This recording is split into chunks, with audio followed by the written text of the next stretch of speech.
¿Cómo, cómo ve usted este proceso que ha vivido el Ecuador en los últimos 6 años, ¿no? Pasamos de 10 del gobierno de la Revolución Ciudadana, liderado por Correa y por todo su grupo político, a lo que vivimos con Lenín Moreno, que fue, digamos, el arranque de esta arremetida neoliberal y que se ha reforzado con Guillermo Lasso, donde hemos tenido 6 años de mucha austeridad, de mucha contracción del Estado, de la economía, de los sectores productivos a los que ellos decían defender. Hay que partir del año 79, cuando iniciamos la vida democrática del país. Hemos tenido varios ciclos en estas 4 décadas. De hecho, al iniciarse la democracia ecuatoriana en 1979 con el presidente Jaime Roldós y la Constitución de 1979, teníamos esperanzas por un país que iba a cambiar de acuerdo a un modelo económico que fortalecía capacidades estatales, continuaba el desarrollismo en mucho, pero sobre todo la conquista de amplios derechos individuales, sociales, laborales, que se garantizaban por esa misma constitución progresista. Sin embargo, las cosas no salieron como los ideales suelen aspirar. ¿Debido a qué? Debido a 3 factores. Uno, la crisis de la deuda externa. 1982 comenzó una crisis espectacular en toda América Latina y ello quitó posibilidades de mantener economías estables con reformas sociales. Pero, en segundo lugar, entró el Fondo Monetario Internacional a condicionar el pago de las deudas externas y a darnos un programa de acción económica que, si bien arrancó en 1983-84, se afirmó desde el gobierno de León Febres Cordero, 1984-88.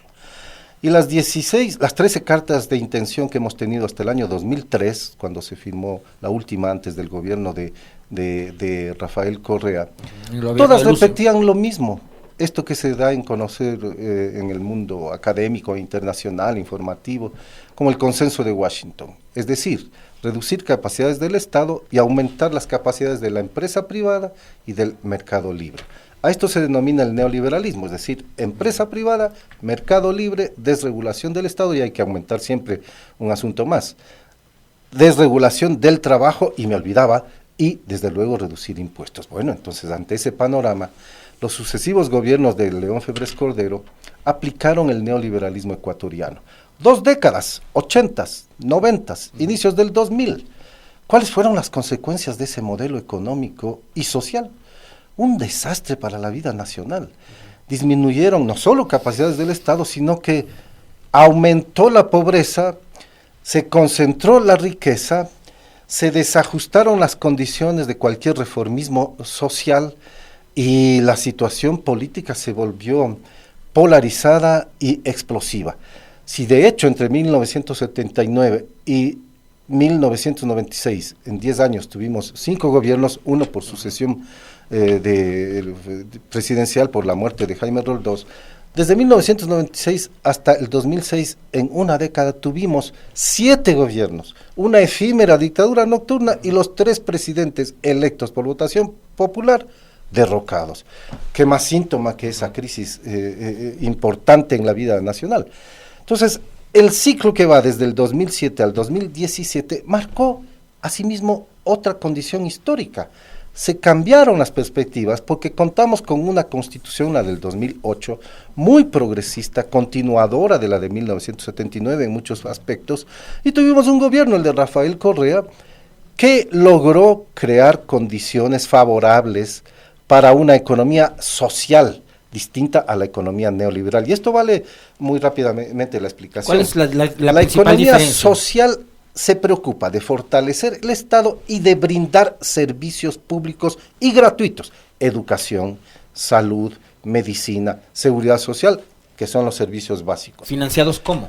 Financiados por el Estado sobre la base de impuestos que entonces se cobraron incluso a los grupos poderosos, a los grupos ricos se cobró impuestos, y de hacer un cambio en las estructuras financieras del propio Estado para orientar recursos a la atención de estos servicios y no pues a fortalecer, como ocurrió en la década del 90, sobre todo a los bancos y hacer salvatajes bancarios, que es el mayor robo que se ha dado en la historia nacional.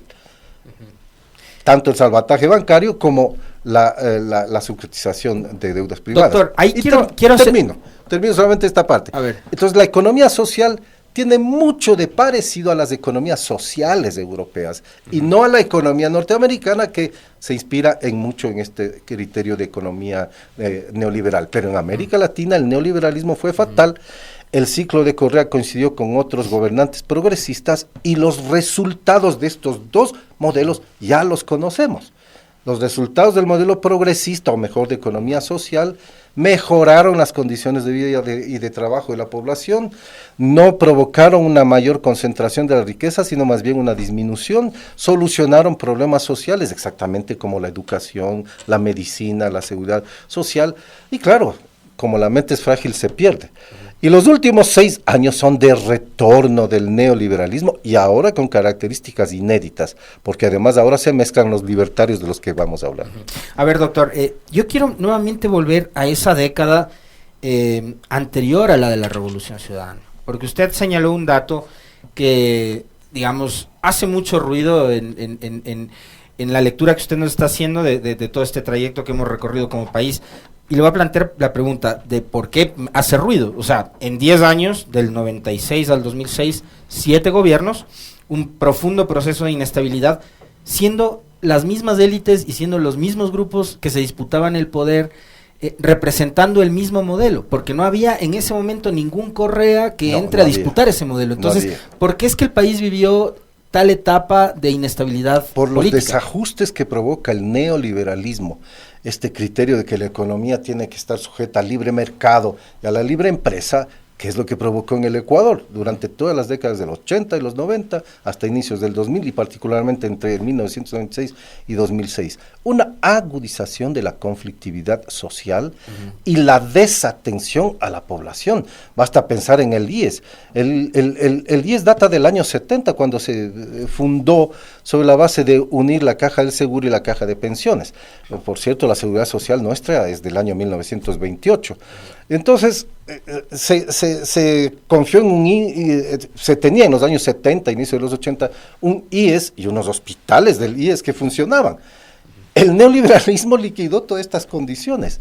Fíjense que en los años 90, la proliferación, por ejemplo, de escuelas, colegios y universidades privadas mató, por decirlo con este término, a la educación pública, que se restaura recién con el gobierno de Rafael Correa, donde ciertamente la gente iba a colegios, instituciones públicas, y muchas instituciones privadas comenzaron a cerrar porque no tenían alumnos debido a ese fortalecimiento. Bien, pues, esta conflictividad que provocaba la concentración de la riqueza y del poder en élites económicas, pongámoslo en términos más sociológicos, en burguesías ecuatorianas, incapaces de dar respuesta a los intereses, a las demandas de la población, provocaba conflictos en esa misma élite, por la distribución de los recursos, la distribución de la riqueza, y de la cual finalmente la que triunfa es la burguesía financiera. Ni siquiera la burguesía industrial, porque en el Ecuador se ha producido un proceso de desindustrialización, tal como el neoliberalismo lo probó, quien creyera, pues, en los Estados Unidos y en Inglaterra, cuando se aplicó con Ronald Reagan y con Margaret Thatcher. La desindustrialización de los Estados Unidos, la desindustrialización de Inglaterra, y el surgimiento de esto que se llama, pues, el capitalismo comercial financiero, que es el que predomina.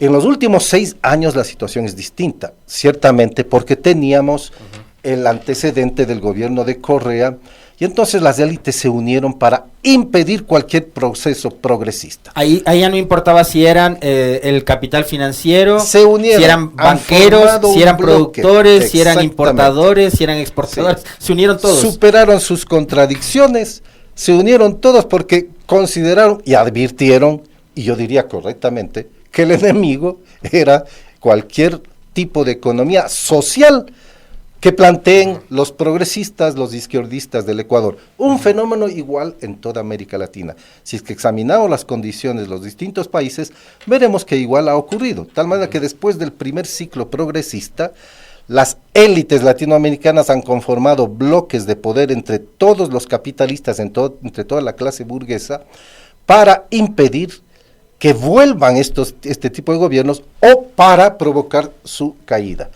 Y naturalmente en eso ha venido el lawfare de por medio, ha venido la reconcentración de la riqueza y del poder en estas élites minoritarias, capas absolutamente ricas que no tienen sentido de lo que es el desarrollo nacional, el desarrollo en un mundo cambiante y peor aún para atender a la población. Y ahí surgen, pues, esto de que estábamos por hablar, de los libertarios, ¿no? Que ya dan un paso adelante frente a los neoliberales. Si los neoliberales eran reducir el Estado, quitar capacidades del Estado, fomentar la empresa privada y el mercado libre, para los libertarios resulta que ahora hay que quitar de por medio también el Estado, les estorba. Fuera el Estado, no al Estado. Y todo es lo que implica eso, es decir, privatizar hasta la última rueda que tenga el Estado, pasarla a manos privadas.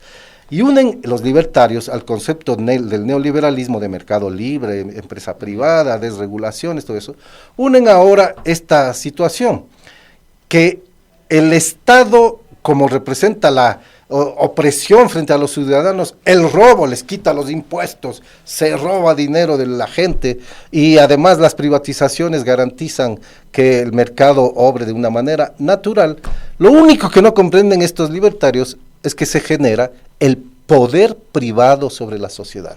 Porque naturalmente si todo privatizamos, no privatizamos para 18 millones de habitantes, privatizamos para la élite que es capaz de comprar esos bienes o servicios públicos o de constituir alternativas frente a ellos. Ahora, un modelo de ese se estilo, concentra la riqueza, peor todavía. Ese modelo, doctor, y quisiera que nos explique también conceptualmente en dónde nacen justamente estos libertarios o anarcocapitalistas, como usted les ha llamado en una de sus últimas publicaciones, en qué sustentan sus ideas, en qué sustentan sus creencias, pero también preguntarle si en algún momento este globo de ensayo que están intentando estos personajes no se va a volver nuevamente en un caldo de cultivo como el que usted nos relataba antes, que provocó justamente esa etapa de inestabilidad de una década en el Ecuador, donde obviamente la sociedad, las clases populares, los menos favorecidos se hartaron y se cansaron y va a haber una gran explosión social. O sea, como lo está planteando ahora, y que de hecho así es, digamos, hay un video que uno puede convertirlo en un meme de Milei, cuando dice Ministerio de Educación afuera, Ministerio de Salud afuera, o sea, reducir el Estado a la mínima capacidad. ¿Eso no va a provocar nuevamente que ocurra un estallido como el que, por ejemplo, usted nos mencionaba de la década de los 90? Bueno, ellos se hablan a sí mismos y se identifican como liberales anarcocapitalistas, el propio Milei lo ha dicho. Entonces, esta es una corriente que ha surgido en América Latina, siguiendo las ideas de dos autores, sobre todo, que yo he destacado en un artículo que publiqué ayer, el de Friedrich von Hayek y el de Milton Friedman. Hayek y Friedman dieron la idea del liberalismo y de que debía reducirse el Estado. Ambos fueron premios Nobel, el uno en el 74, el otro en el 76, premios Nobel de Economía, que no existe, por cierto, premio Nobel de Economía, es un premio de la Academia Sueca al que le han llamado premio Nobel, pero ese es un asunto menor. En todo caso, basándose en ellos, los liberales, los libertarios, sostienen entonces la idea de mercado libre, reducción del Estado, no a los impuestos, etcétera. Lo que unieron es tergiversando los términos de los anarquistas originales, Bakunin, Kropotkin, Malatesta, podríamos citar, que eran de izquierda y eran anticapitalistas. Lo que ellos querían es luchar contra todo tipo de poder, y el poder del Estado naturalmente afecta, decían, a la sociedad, pero se olvidan de sostener también que estos autores del anarquismo original eran anticapitalistas porque consideraban que la propiedad capitalista, que el sistema capitalista era el gran opresor. Por ejemplo, Proudhon, cuando dice la propiedad es un robo, es porque es cierto, la propiedad capitalista es un robo al conjunto de la sociedad. Los ricos creen que son ricos por su propio trabajo. No. Los ricos acumulan riqueza porque adquieren, usurpan, roban valor social socialmente creado, y eso lo concentran. Entonces, es del trabajo, finalmente. Es el trabajo, finalmente, el trabajo social que se están apropiando. Entonces los liberales, libertarios, dicen somos liberales y anarcocapitalistas. Defienden el sistema capitalista. Dicen que hay que rechazar al Estado y que el Estado tiene que terminarse, no al Estado. Pero del único poder que no se dan cuenta es el poder de la empresa privada, que queda además con todos los bienes privatizados y que es el poder real frente a los trabajadores de los múltiples sectores. Esto sí no lo quieren ver. Y además, ellos asumen que tienen superioridad moral porque dicen nuestra sociedad va a garantizar las libertades. Bueno, eso no es cierto. Desconocen toda la historia del mundo y de América Latina en particular. En América Latina, cuando interviene el Estado, fijémonos en el Ecuador, la década de los 60s y 70s, cuando tenemos intervención del Estado, la sociedad se ha desarrollado. Sí, dirán que es con el petróleo, ciertamente, pero gracias a que había políticas de Estado. ¿Qué pasa después con el neoliberalismo en los años 80 y 90? Ni siquiera porque existe el petróleo u otros bienes de amplia dinámica y repercusión internacional, banano, cacao, los camarones, etcétera. Todo ello tampoco sirvió para que los neoliberales solucionen el problema. Y tú hablabas, Alexis, de lo que ocurre entre el 1996 y 2006, y esto se puede repetir. Bueno, pero es que ya se repitió. Desde el año tuvimos lo de octubre y junio, ¿no? Claro, tiene pero toda la se razón. repitió, y vamos de peor, porque si es que del 2017, cuando con Moreno se restaura el neoliberalismo, y vemos el actual gobernante, Guillermo Lasso, no termina la presidencia. Si es que podemos ver a la Constitución del 2008 desde otro ámbito, la Constitución facilita esto de la muerte cruzada, pero si vemos desde otro ángulo, Guillermo Lasso lo que ha tenido que hacer es prácticamente terminar su periodo. Claro, aplicar la eutanasia. En lugar de que lo que ocurrió con Abdalá Bucaram, con Yamil Maguad, con Lucio Gutiérrez, es un gobierno que habría sido, si es que vale la pena ponerlo en estos términos, derrocado por la Asamblea, si es que seguía el juicio político. Entonces lo que ha hecho es una especie de autodestitución a través de la muerte cruzada. Así podríamos interpretarlo. Estamos en plena crisis institucional. Pero logró su objetivo. O sea, ustedes a mí no me destituyen, yo me voy solo. Digo. Pero a ver, hay algo ahí que me parece también, no podemos dejarlo pasar sin profundizar en el análisis, doctor. Y es, Bucaram cae, vamos en orden, ¿no? Bucaram cae, Maguad y cae Lucio. Gutiérrez. Y en las tres instancias en donde, digamos, está la disputa por el poder de los grupos, además en esa época de la costa y de la sierra, del Partido Social Cristiano y la ADP, etcétera, etcétera. Porque hay unas contradicciones regionales evidentes todavía. Sí, usted las va a mencionar más adelante, quiero que también profundice sobre eso. Están los militares, pero hay una cosa ahí que ha cambiado, porque pasa que en octubre del 19 no cae Lenín Moreno, y pasa que en junio del 22 tampoco cae Guillermo Lasso, porque la fuerza pública estuvo del lado del poder. Ya hay un cambio en las Fuerzas Armadas de América Latina, que ciertamente respaldaron en distintos países la democracia en nuestro país. Sin duda alguna, los militares no garantizaron, quitemos esta palabra porque no es así, pero respetaron los 40 años de democracia. Sin embargo, ha operado también en las Fuerzas Armadas y en las policías un cambio doctrinario del antiguo comunismo de los años 60 y 70. Nuestros militares se volvieron bastante progresistas. Basta ver lo que pasó en el gobierno de Guillermo Rodríguez Lara, 1972-1976, donde se llevó adelante una política nacionalista, tercermundista, como en la época se utilizaba el término, y en mucho hasta antiimperialista. Fue reformista social también. Pero hoy han dado un giro en toda América Latina y esto es inquietante, como se está viendo en Chile, por ejemplo, las reacciones militares, como se está viendo en Argentina. En el Ecuador todavía no es visible y espero que esto no moleste lo que estoy diciendo a las Fuerzas Armadas, pero hay un cambio ideológico, hay un cambio en el cual el reformismo ya no se tiene como uno de los ejes de su doctrina militar, y además parece que están convencidas de que exactamente el mercado, la empresa privada y la reducción del Estado tienen que ser ejes de la nueva democracia. Bueno, esto espero yo que esto se cambie. No hace falta profundizar más, pero son un elemento más de todas maneras que han vivido la vida democrática del Ecuador. Más preocupante es lo que está ocurriendo a nivel de las élites y de los sectores sociales. Hoy tenemos un bloque compacto de poder de todo tipo de burguesías ecuatorianas que no está dispuesta a que se monten estados reformistas y peor aún impulsados por progresistas e izquierdas. Y en el otro sector tenemos clases medias, trabajadores, indígenas, campesinos, sectores populares que aspiran a un cambio radical de un sistema económico de este neoliberalismo que está ocasionando verdadero desastre humano en el país. Basta ver la explosión de los migrantes que viene desde el 2017 y se está agudizando. Y el segundo fenómeno, basta ver el fenómeno de la inseguridad.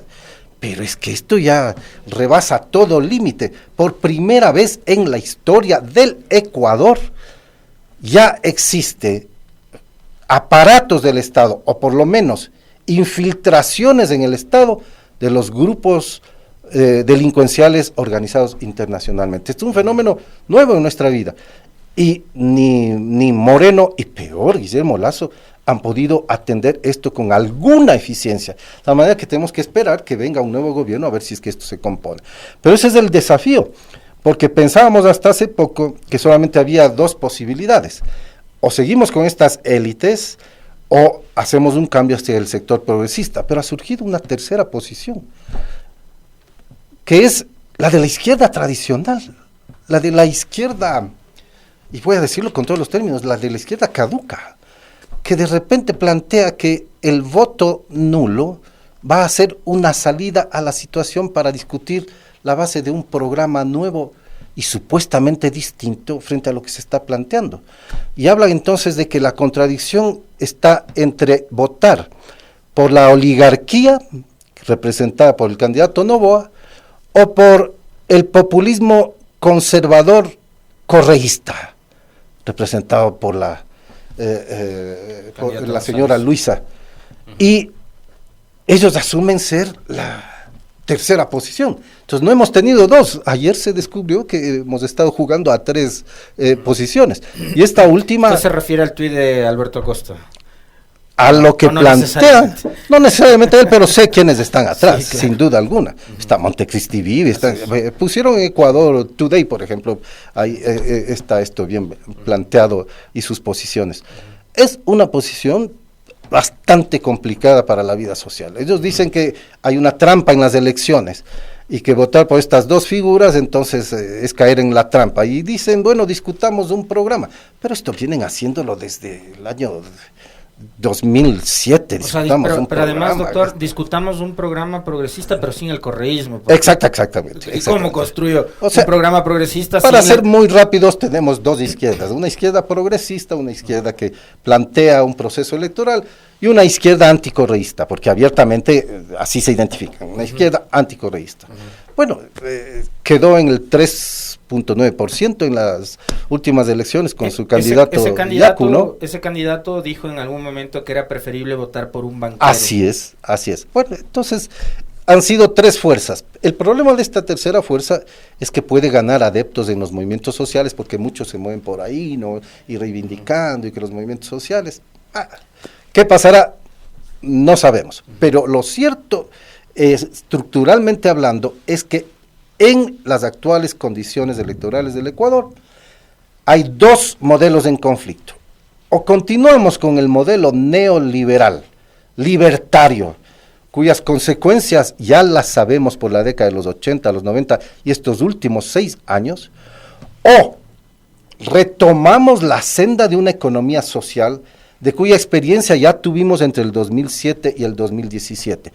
Claro, habrá que superar una serie de vacíos, de limitaciones, sí, de acuerdo, pero creo que la mayoría del país debe comprender y comprende que una economía social lo que está ofreciéndonos es la posibilidad de tener al menos educación pública, gratuita y universal, salud y medicina públicas, universales, y seguridad social fortalecida, públicas y universales, como ordena la Constitución del 2008.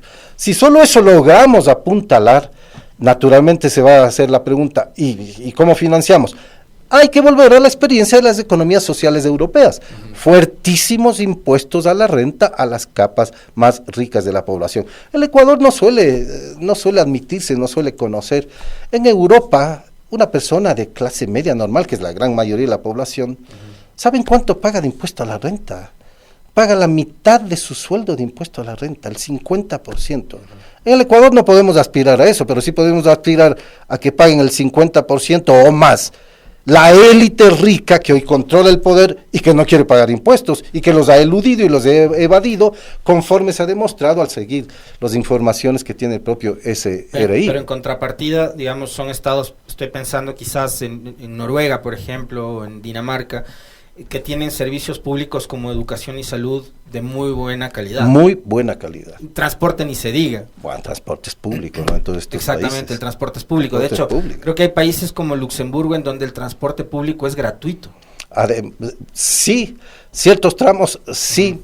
Y en estos países además tenemos la ventaja esta de la gente a veces no logra comprender, de la seguridad social universal. Las personas, un niño desde que nace, tiene seguridad social cubierta. A veces demora la atención, no es como se podría creer que al siguiente día que uno va al médico ya la seguridad pública le atiende. Bueno, puede demorar, si es que es una intervención, a no ser que sea emergente, puede demorar unos meses, pero el sistema abastece para toda la población. Y volviendo a los libertarios, si ellos dicen que no al Estado, que hay que reducir al Estado, etcétera, imaginen lo que sería eso en los Estados Unidos. De tal manera que no hay país en el mundo que aplique esa doctrina, excepto los países latinoamericanos, donde, claro, atrás también viene el poder de las naciones imperialistas, que lo que quieren es que reduzcan el Estado para que nadie les controle, bueno, evidentemente. Pero, digamos, en Estados Unidos... Pero en Estados Unidos, yo imagino, Estado achicado, Estado pequeñito. Mientras asciende China, no lo van a dejar, pues evidentemente no va a ocurrir eso. Ahora, doctor, ¿dónde hay, digamos, un modelo de país o de Estado? Y yo quisiera partir también de lo que está sucediendo ahora mismo en los Estados Unidos, a propósito de esta pandemia que están viviendo con respecto del fentanilo y cómo vemos que al menos 300 personas al día se mueren por el consumo de esta droga y que también el servicio de salud pública no es precisamente el más solidario el que tiene Estados Unidos. Así es. ¿Hay algún modelo de país con ese estilo de capitalismo ya más que salvaje que plantean personajes como Milei, por ejemplo, y que sea exitoso o no? No, bueno, en Grecia acaban de aprobar hace unos días atrás la jornada de 78 horas. 6 días laborales. 6 días laborales. Bueno, con salarios reducidos. Ya, es el colmo de la visión neoliberal porque implica un retroceso en derechos a ese capitalismo salvaje del siglo XIX. Por cierto, en el Ecuador, estas élites neoliberales ya plantearon esto desde hace algún tiempo, vienen abogando porque se aumente la jornada hasta el domingo, que los gerentes administren el uso de la jornada en función de sus necesidades, es decir, al trabajador que venga hoy, que no venga mañana, que venga en la tarde o en la noche, y creen que con ello están haciendo un avance fenomenal a la vida de la sociedad. No, están haciendo un avance a sus negocios y además explotando trabajadores sin pagar horas extras, sin pagar buenos salarios, sin afiliarles a la seguridad social, pese a que es infracción penal desde el plebiscito, desde la consulta popular del 2011, no afiliar a los trabajadores. Bueno, no hay Estado hoy, bajo el gobierno de Guillermo Lasso, no hay Estado que se imponga esto para esas élites, pero sí reprimían al movimiento indígena que protestaba, ¿no? Bajo Moreno y bajo Lasso. Entonces sí reprimían a ellos en lugar de buscar la solución de los problemas que nunca va a llegar de parte de representantes de esta burguesía ecuatoriana. Pues, no van a ponerle el cascabel al gato de sus propios compañeros, eso no va a ocurrir. Y de otra parte también el Ecuador se está viendo cómo los libertarios empiezan a influir en personas, pero que me parece ya no solo extravagante, sino fuera de foco de lo que es el mismo libertarianismo, ¿no? Hablar de que las mujeres se divorcian porque el Estado les permite, les da un ambiente, que toda la educación tiene que ser privada, que no es un derecho la educación, que no es un derecho la salud, que es un derecho la seguridad. Bueno, eso solamente a los académicos, a la gente informada, a los periodistas como ustedes, bueno, nos provoca risa, pero a nivel social sí tiene repercusión, porque hay gente que posiblemente empiece a convencerse de que sí, que esto es así. Y por ejemplo, para tomar solamente la educación pública y gratuita no viene ni siquiera de Correa, ni de los progresistas, ni de los izquierdistas, viene de Eloy Alfaro, 1895, que implanta la educación pública, universal y gratuita. La seguridad social viene de la Revolución Juliana de 1925, que con una misión norteamericana, la misión Kemmerer, estableció la seguridad social del Ecuador. Y así podíamos ver.